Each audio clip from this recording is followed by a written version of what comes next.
Test, Tucker. Test, Tucker. Test, Tucker. All right, so we're here to make another video. Today we're gonna mess with some support bracing.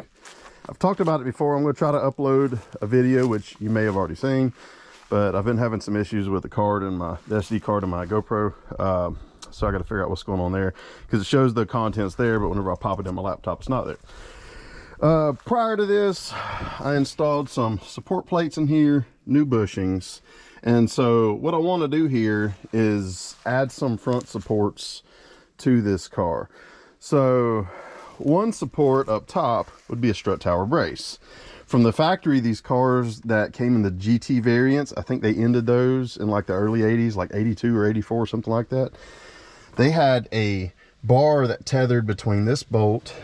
We've got two bolts here. These are factory locations, and this bolt. So it'd be a single bar. They call them the GT braces. You can get them from different websites. IPD, I think Yoshi Fab has them. You can get them on eBay, various companies.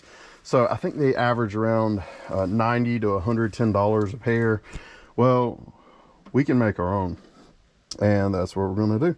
So I may not make a full triangulated brace that goes across because I have very limited space here. I'm going to cut down on some of these just pieces of plastic that they don't really have a purpose. They're just part of the molding, the over molding of this manifold. It's just in the way.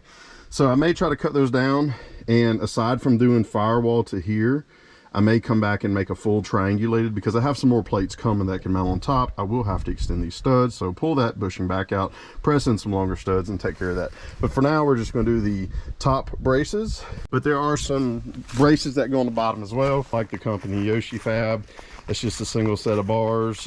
There's other companies on eBay that make kind of like an H brace or a square brace, and that brace basically just tethers the lower cross member to the chassis, and the upper one gives you Strut Tower to firewall, which is supposed to strengthen up. Everybody says it's one of the best bang for buck things. Now, the prices on these things together for a good upper Strut Tower brace, you're looking at 180 to 300 bucks. Some as high as $500 plus if you want them powder coated. The lower brace, a few $100 there. So why spend that much money when we can make our own stuff? So here's what we have here. I got a little surface rust on this tubing. I got 3 sticks of 1.25" OD tubing. This is I don't think it's chromoly. I think it's just regular carbon steel. I got it from a local chassis guy.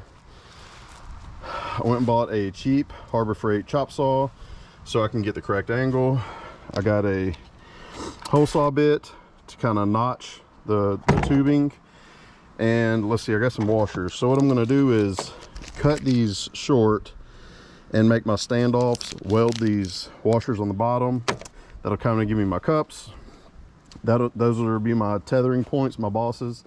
This boss right here will go on this outer bolt. We'll weld the washer in there on the bottom to give it something to mount to. It'll sit center. I did close the hood to make sure there was no clearance issues. One issue I will have right here is once I place this one in dead center, the bolt is at the top. Okay, it's not going to be center, so what I may have to do is slot the washer to give me some clearance. So I am marking these right about 1.5 inches. This seems to fit pretty good.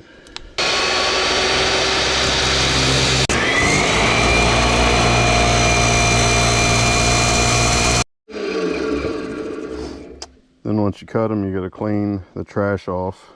All right, so I have 8 of these cut out. They're 1.5 inches long a piece. Knocked off the rough edges. They can be cleaned up better. We're going to take our washers. They're the thick washers. We're going to weld them on as so to make little mounting cups. The bosses are now mounted. So I took some twine. I tried to gauge about the midpoint of the bosses here and here, where the actual connection will take place. And I'm going to try to use some tools I have, an angle locator and square, and try to locate the angle that needs to be cut on each end of the pipe. So one difficult thing here is I have a boss that's vertical, but it's not true vertical. So it actually tilts towards the center of the hood slightly. And then when you get on this axis, and then our forward aiming boss, it's pretty close to forward. However, both slightly tilt uphill a little bit. So it's not like a true Y and Z axis. Cut a piece a little longer than normal and do my best to get these angles right, and then try to use the hole saw to notch the ends so they match up. And I may ruin a piece or two playing with it, but it's just what it's going to take to get these in there. This is my notch. I basically just had to complete a few little cuts.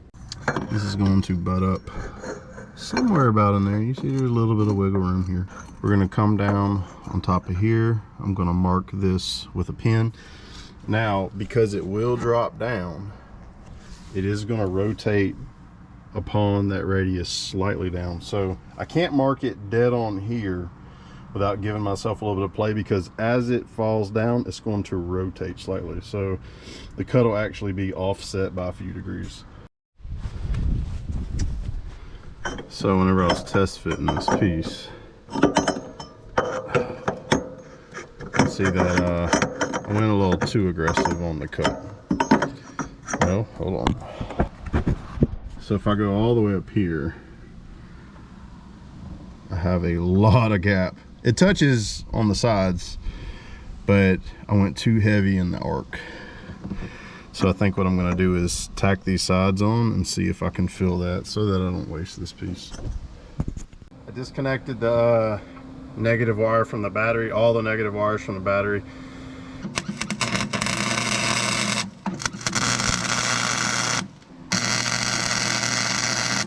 All right, so the second piece is in. I got it shimmed out with a magnet, shimmed up with the magnet. This time, whenever I cut this arc, I got a lot cleaner cut. I used an 1¼ inch hole saw bit. However, I should have had it on a drill press. I should have used oil, and I should have went slow, because as soon as it hit the pipe, it sheared off a few teeth. But it made its way through. I don't know how many more cuts I can get out of that $15 bit, because I kind of destroyed it. But we're in. I'm going to tack it in, and we'll continue on. And after we get them tacked in, welded up, cleaned up, I'm going to paint them. I think I'm just going to go black, but I might choose a little bit different color. We'll see. The bars are in. I've got some slag to clean up. I think I'm going to try to do a triangulated bar right through here, or a crossbar. And it should bolt in just fine, because on the ends there's studs, so it should lift up or swing up. It may be a little bit of a chore to get it in and out, but next I'll do that. So we'll take a little break, then see about that one piece that crosses over, and then tack those in and clean it up a little bit. So I measured a crossbar, I cut it out, angled it and beveled it a little bit, and trying to get it lined up where it needs to lay so that it's parallel. It wouldn't be nothing worse than welding that thing in there crooked. We're tacked in, and this is what it's going to look like. Well, maybe not a finished product, but I'm going to unbolt it, finish welding it up, and then clean it down real good, primer it, and paint it. So I guess I forgot to film video of these strut tower braces completed, so I have some pictures. It came out real well. I went with like an IPD blue to match some already existing components. So appreciate you taking the time to watch.